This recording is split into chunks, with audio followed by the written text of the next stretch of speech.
सदगुरु से सवाल पूछा गया कि आधुनिक शिक्षा प्रणाली में कुछ ऐसी कमियां हैं जिन्हें ठीक किए जाने की जरूरत है। सदगुरु बता रहे हैं कि अचानक शिक्षा प्रणाली को बदलना संभव नहीं, पर अपने बच्चे पर इसके बुरे प्रभाव को कम करने के लिए आप कुछ कदम उठा सकते हैं।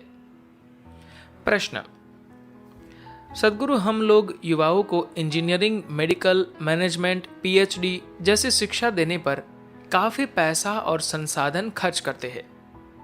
डिग्रियों का यह सिलसिला जारी रहता है। हम लोग अपने जीवन का बड़ा हिस्सा बच्चों की परवरिश में खर्च करते हैं, लेकिन कोई भी हमें यह शिक्षा नहीं देता कि कैसे एक वैवाहिक जीवन को या पालन पोषण की जिम्मेदारियों को अच्छी तरह निभाया जाए। क्या शिक्षण प्रणाली में कोई कमी है और इस दिशा में कुछ किए जाने की जरूरत है, या यह स्वाभाविक तौर पर अपने आप आनी चाहिए? सदगुरु कहते हैं, आप जानते हैं कि यह स्वाभाविक तौर पर खुद नहीं आती, यह विकल्प नहीं है। एक पीढ़ी पहले तक शादी व बच्चों की देखरेख के बारे में हमें हर चीज सिखाई बताई जाती थी। अब हमारी शिक्षा प्रणाली सिर्फ उद्योग और कारोबार जगत की सेवा कर रही है, न कि मानव जाति की।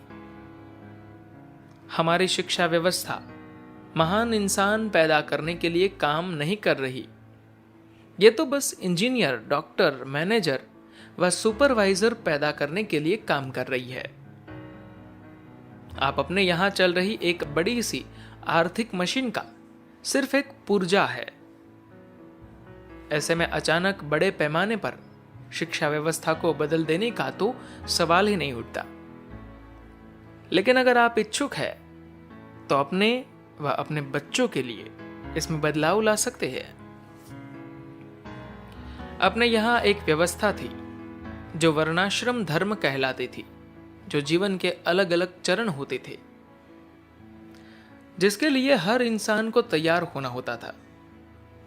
जन्म से लेकर 12 साल तक की उम्र बाल्यावस्था कहलाती थी। इस उम्र में बच्चों को कुछ नहीं करना होता था, बस खाना, खेलना और सोना। न ABCD, न 1 2 3 का चक्कर, कुछ नहीं होता था। उसकी वजह थी कि मस्तिष्क के अपने पूर्ण आकार तक विकसित होने से पहले अगर इसमें किसी तरह की जानकारी, सूचना या लक्ष्य डालते रहा जाए तो इसके अपने पूर्ण आकार तक विकसित होने की संभावना को नुकसान होता है। बच्चों को पूरी क्षमता तक बढ़ने देना, भारत में यह संभवतः हर जगह। वे किसान जिनके पास आम का बगीचा होता है, वे एक खास तरह की प्रक्रिया अपनाते हैं। अगर आपके घर में या आसपास आम का पौधा होगा तो आपने देखा होगा कि इसे लगाए जाने के दूसरे ही साल इसमें बोर आने लगती है। लेकिन अनुभवी किसान जनवरी फरवरी में ही उस पौधे के हर बोर को तोड़कर फेंक देता है, ताकि वे बोर कभी फल नहीं बना पाए।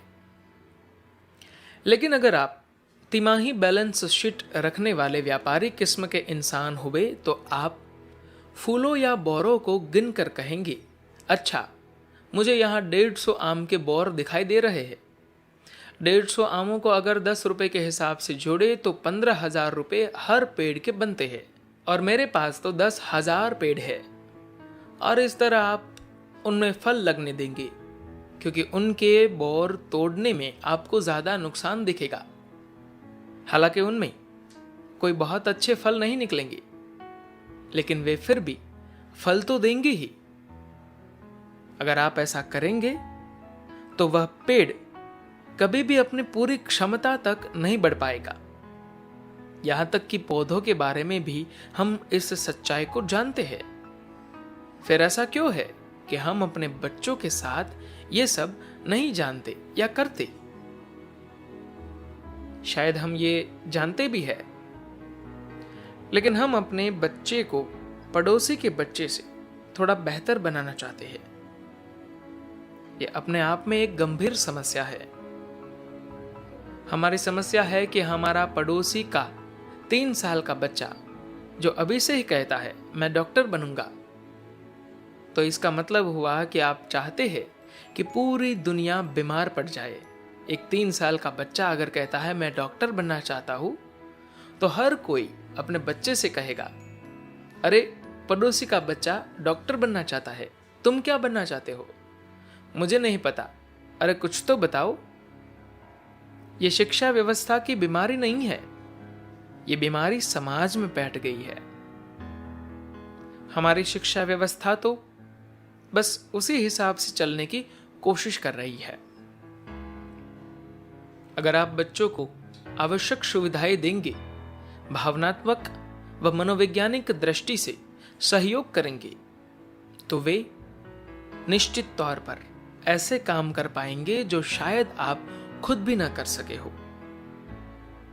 अगर आप उन्हें चारों तरफ फैली हिंसक शक्तियों से नहीं बचाएंगे, अगर आप उन्हें प्रभावित नहीं करेंगे, तो ध्यान रखें कि उन्हें हर वक्त कोई और प्रभावित करने की कोशिश कर रहा है।